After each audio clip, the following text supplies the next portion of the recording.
Assalamualaikum warahmatullahi taala wabarakatuh. Hari ini kita akan membahas apa itu pamor pada senjata. Pamor sama halnya dengan istilah bahasa Aceh mekure atau bahasa Indonesia mekura pada suatu senjata yang dibuat oleh empu tertentu.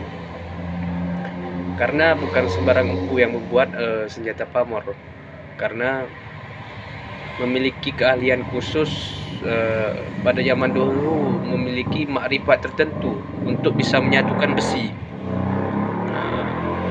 Karena besi itu berlapis-lapis sampai 70 lapis, dilapis menjadi satu batang besi sehingga dibuatlah menjadi senjata. Kalau di Jawa yang pamor banyak keris. Kalau di Aceh khususnya mekure itu terdapat pada rencong. Ini rencong milik saya. Rencong yang saya bawa saya pesan dari Biren. Ya, bisa kita lihat mekure. Inilah pamor pada senjata yang dibuat berlapis-lapis, besi yang dilapis-lapis menjadi satu batang besi, dibuat menjadi bilah senjata. Ini kalau di Aceh bukan pamor namanya, mekure, mekurap. Bisa kita lihat mekurap.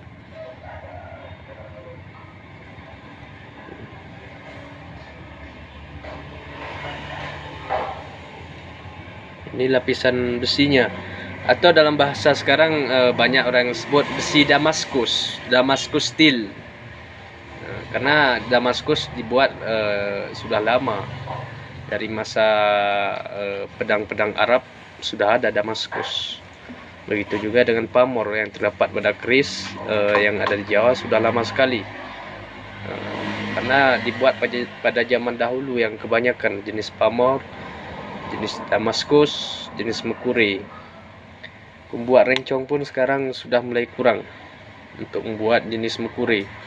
Ini saya buat di daerah Biren. Ya. Kalau di daerah Gaya Luas susah, tidak ada yang buat.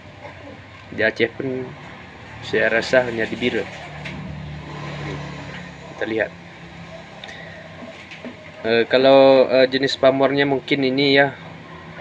Saya sering buka tentang pamor-pamor keris di YouTube, mirip dengan pamor semangka, ya.